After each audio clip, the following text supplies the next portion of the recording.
Mais Donnarumma, c'est un ouf. Mais attendez, les gars, faut lui rappeler quelque chose parce qu'il a la mémoire courte. Il a dit, je préfère avoir Erling Haaland que Kylian Mbappé dans mon équipe. Je pense qu'Erling Haaland a la frappe la plus puissante du football. Il est gaucher, ce qui est très différent de Kylian Mbappé. Ils sont tous les deux difficiles à affronter, c'est donc compliqué. Il a le droit de choisir qui il veut. Mais les gars, faut lui rappeler qu'il a arraché le ballon d'or des mains de Kylian Mbappé version 2022 pour le donner à Karim Benzema. Juste pour ça, par respect, tu dis Kylian Mbappé. Moi, je suis Kylian Mbappé, je le prends mal. C'est comme si Colomwani demain il dit je préfère jouer avec Haaland qu'avec Kylian Mbappé. Ces deux mecs-là ont arraché un ballon d'or à Kylian Mbappé. C'est la réalité. Le problème de Donnarumma, c'est qu'il a jamais reconnu son erreur sur cette action. Oui, il y a faute, mais il a provoqué l'erreur d'arbitrage en attendant Benzema. Cette version-là méritait le ballon d'or. Et c'est Donnarumma qui lui a arraché. En tout cas, nous, supporters parisiens, on l'a totalement pardonné avec les 6 derniers mois qu'il nous a sortis en Ligue des Champions. On s'en fout, mais pas Kylian. Quand il doit y repenser, un ballon d'or, c'est un ballon d'or. Et Kylian, il court toujours après. Mes chers madridistas, vous avez peut-être loupé ces quelques actus sur le Real Madrid. Entre l'agent italien Giovanni Branchini qui nous dit que Xabi Alonso veut Kenan Yildiz au Real Madrid, le Real Madrid qui prévoit de mettre un énorme tifo qui couvrira tout le Bernabéu avec le mot grandeur écrit dessus, ou encore le programme du jour du Real Madrid avant le Classico de demain. Les madridistas, que se passe-t-il du côté du Real Madrid dans ce beau samedi matin? Mais juste avant, vous commencez à connaître le refrain. Pour tous les madrilènes qui ne souhaitent rien louper de l'actualité Madrid, ça se passe ici, donc n'hésitez pas à vous abonner. Allez, on enchaîne. Pour commencer, Giovanni Branchini, qui est un agent italien, il nous dit Xabi Alonso veut Kenan Yildiz au Real Madrid. Il est même prêt à étudier des possibilités d'échange avec tous les joueurs sauf Mbappé.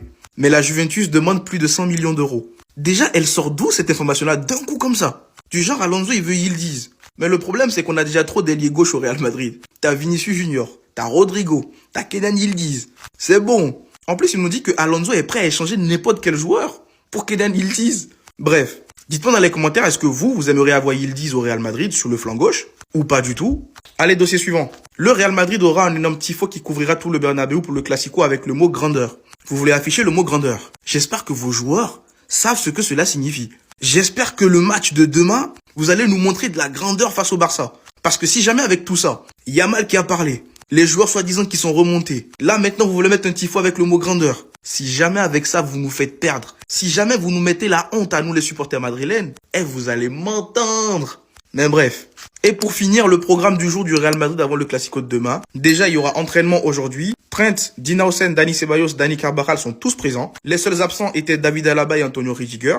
Et juste après, il y aura la conférence de presse de Xabi Alonso. Conférence de presse que je vais vous présenter et qu'on va analyser ensemble dès que ce sera disponible. Donc, restez à l'affût. Et donc, dites-moi dans les commentaires ce que vous avez pensé des actus. Et surtout, pour ne rien louper, vous savez ce qu'il vous reste à faire. Abonnez-vous.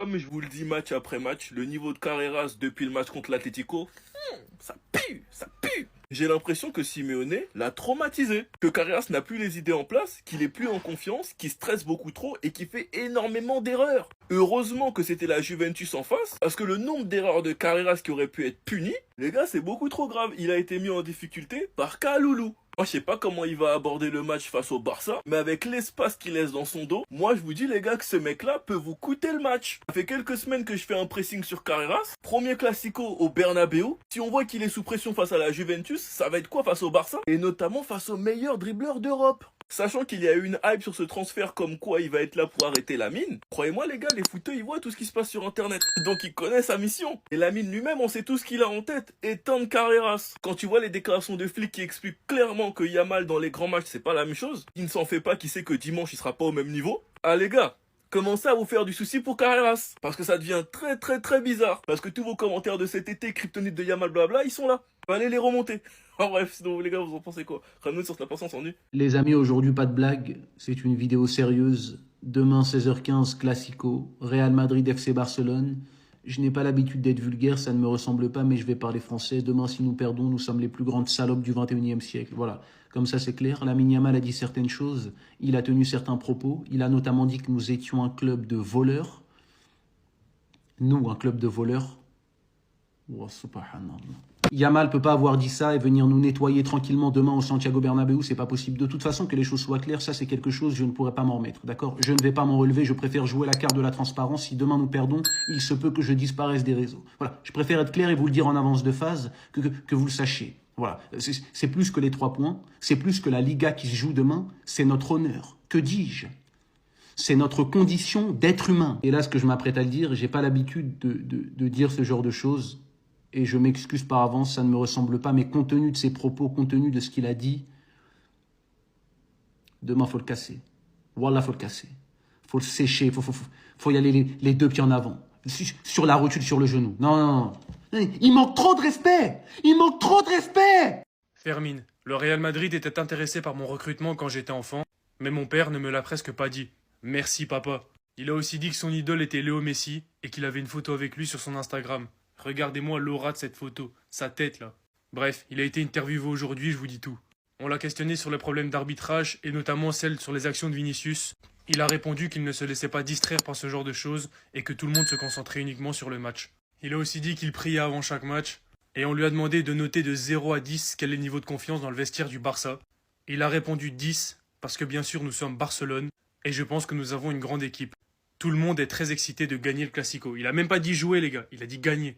Bref, il est pressenti pour être titulaire, que ce soit en milieu offensif ou à gauche, tout dépend de si Ferran ou Rashford commence. J'espère qu'il fera un très bon match encore une fois et qu'il sera décisif.